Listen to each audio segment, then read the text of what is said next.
Whether you're a fan of the situation or not, grading sports cards has a huge impact on card values in the hobby today. I empathize with the purists and traditionalists who argue that cards were meant to be collected, traded, stored, and sold raw. There's a valuable sentiment there. However, our opinions don't change reality, and from that framework, there are so many fun and exciting aspects that grading offers to the hobby that should not be overlooked. We'll cover a lot more on grading in a future episode, but for today, I'm going to give you everything you need to know to help you decide what's best for you when it comes to getting your cards graded, and also which already slabbed cards to chase if you're a fan of collecting individuals. I want to mention that SGC is another name to monitor, but I'm going to save coverage of them for a future episode and why, in my opinion, they're not yet on par with PSA or Beckett. Welcome to the Sports Card Collector with Dylan Loomis. I've been a lifelong sports card fan, and it's now time to play my role in serving to grow, educate, and advance the hobby that we all love.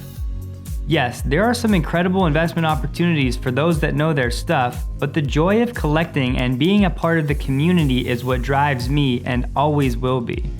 With that being said, let's jump into it. I'm going to cover a brief history of both PSA and Beckett, but if you'd like to skip this, just jump to the timestamps below.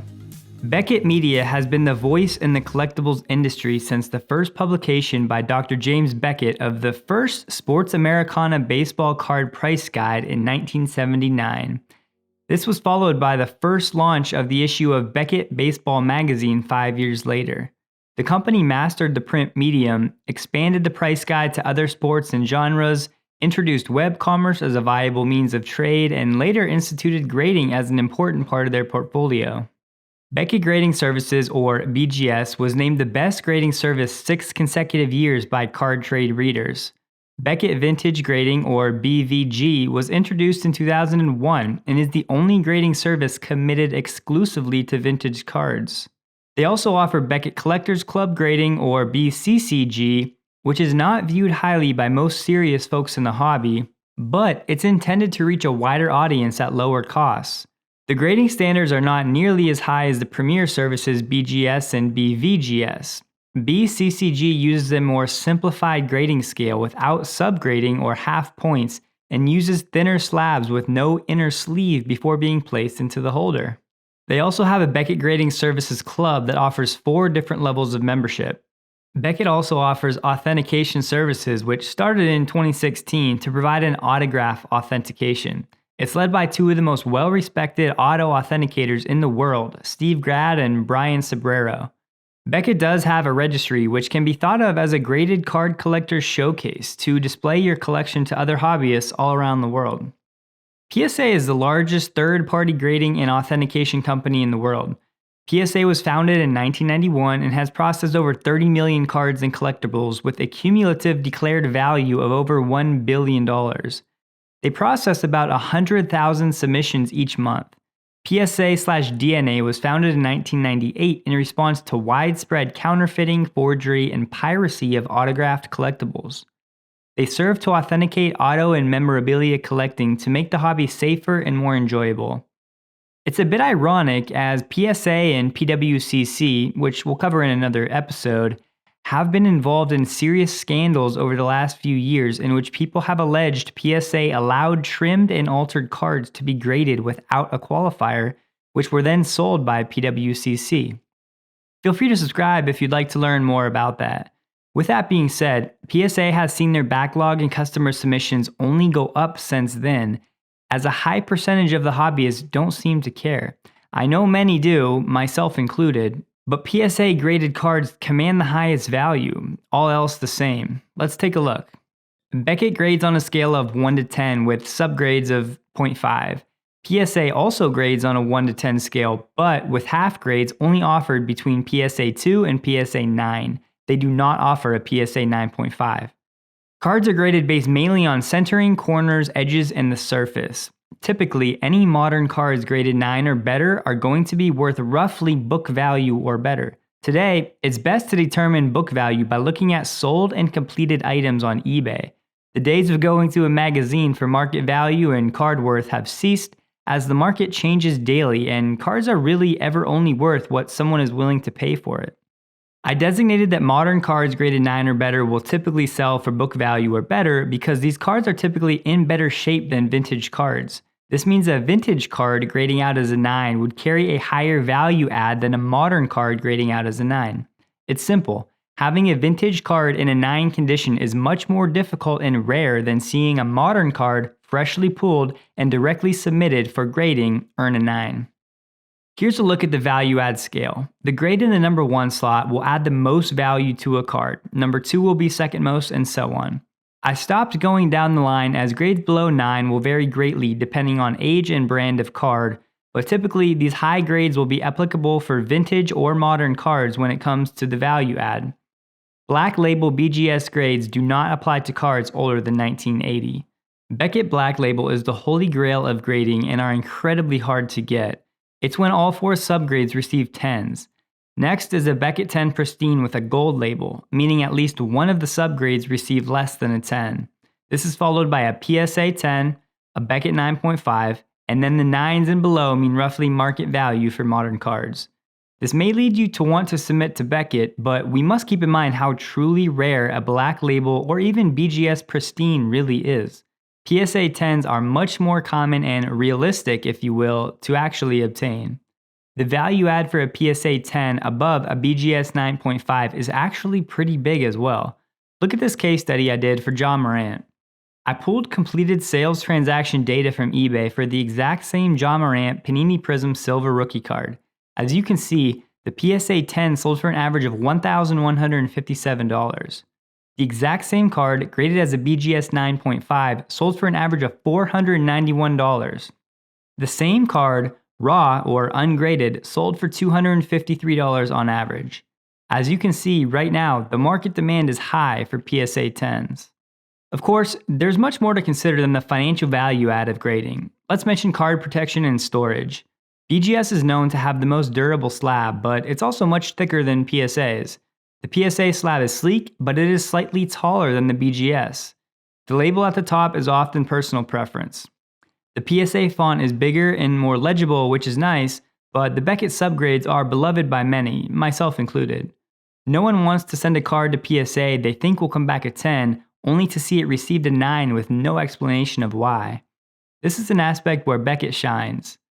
Beckett does offer the option to skip subgrades altogether, as that service does cost a bit more. But if resale is on your horizon, I'd advise to get the subgrade service.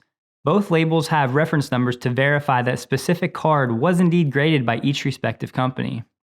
Sometimes the BGS labels will slip, which is annoying, but you can always submit to have them fix the issue free of charge. PSA has been constantly upgrading and updating their label with new security features and designs, whereas the Beckett label hasn't yet seen the same types of consistent improvements. Ultimately though, when it comes to the slab, it really is personal preference. PSA has a far superior website, population report, search tool, and registry. It's just much more intuitive and enjoyable to use. The registry is a nice value add for many serious collectors to show off their beloved PCs or personal collections to the world. The pop reports will become a regular service to use if you're serious about the hobby. It tells the world how many of each card have been submitted and what grade each card received. If you see a pop 1 of 1, that means only one card has been submitted to that grading service that received that specific grade, which adds to the chase and desirability of a certain card. PSA has been said to be inconsistent with their grading, and they have been known to favor large submissions from trading houses like PWCC, whereas they don't give the same time and attention to small submissions like the little guy. Beckett has historically known to be the most critical grading service, which can be a good thing if you want to know the true condition of your card and are not as concerned with resale value, generally speaking. As I'm sure most of you have been waiting for, cost is an important factor to consider when submitting cards to be graded. There's no simple explanation for what grading costs, as each company has a sliding scale based on the number of cards submitted, declared value of those cards, services chosen, auto authentication, subgrading, etc., and then return times requested. Each website breaks their pricing down clearly, but to give you an idea of where it all starts, you can submit between 1 and 50 cards to Beckett with a 30-day turnaround for $25 per card or $15 per card if you opt not to get subgrades.